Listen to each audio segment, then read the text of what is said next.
Bring it up with them.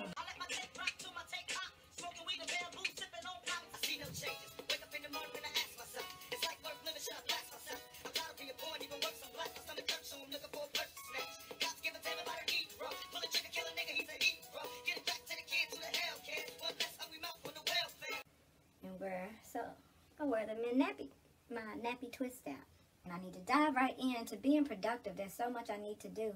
And now I've let so much of it slide that I have it on top of trying to be there for people that I love. And I need to be there for people that I love that are being there and loving other people. Like, I need to force them to take time for themselves, especially them. Even if I know they are doing what they can to get some time to themselves. They know it's important. That goes for my mom. That goes for my sisters. That goes for my husband.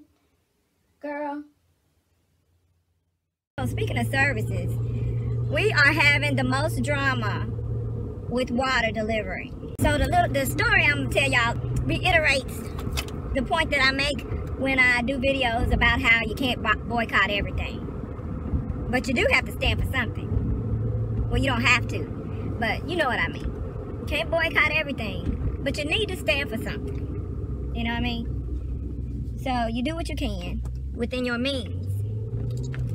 And sometimes if they see you doing if colonizers, I'm going to go ahead and put it out there, see you doing what you can within your means, and they can interrupt it, they will indeed, as you all know, by what you're witnessing in terms of voter suppression. I wonder if there are any white people that used to be like, in the 60s, they were like, ain't nobody going to try to stop your voters from voting or whatever. I wonder if any of those old white people are going, oh shit, they're doing it now, and guess what? I guess they were doing it then, and making me think that black people were just paranoid and thinking everybody's picking on them. Like, what do y'all think when you're in your own heads? Like racist white people. When you're just not impressing your other racist white people, because we all know you're going hard and strong when you're doing that.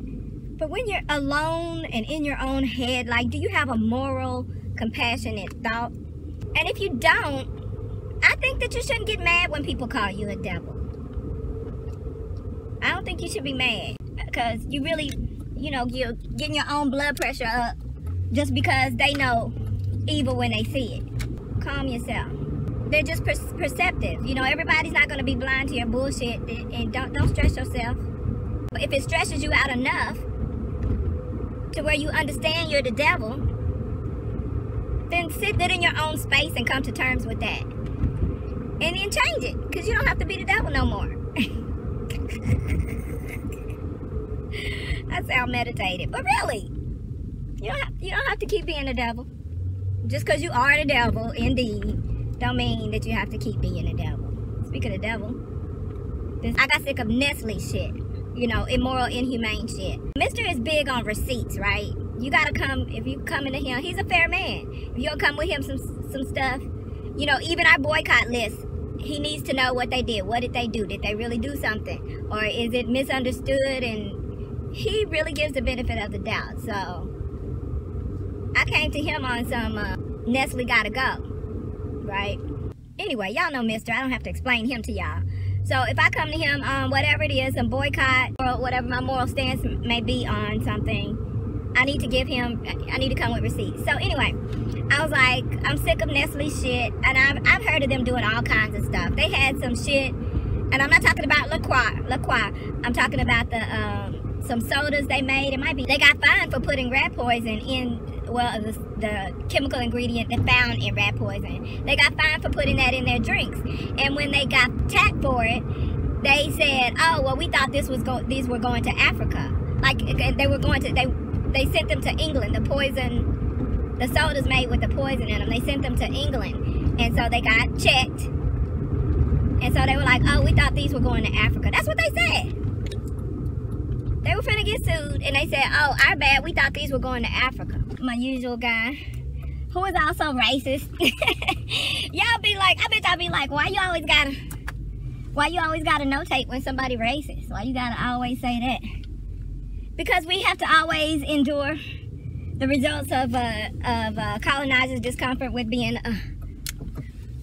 a different skin color as them. So if y'all watching my videos, then you gotta hear that now and then, regularly. So, you know, I don't know what to tell you. Thank you, crackers. Yeah, I said it. Y'all did this. Don't be mad. This is the house that you built. So anyway, I got sick of Nestle's shit. Cause and then on top of that, I know they've been fucking with the Native Americans. Excuse me, I'm just gonna say the natives. The Native Americans. You know what? Cause they're the only Americans. That's the only people I'm gonna refer to as American. The colonizers are Americans. Okay, and we are Wakandans. So I know they're also messing with the Americans' water supply and the pipelines, like as standing water and standing rock and whatnot. And so they're behind a lot of that bullshit, and they're taking water from places that need their water. They just doing a bunch of grimy, Trumpish shit, you know.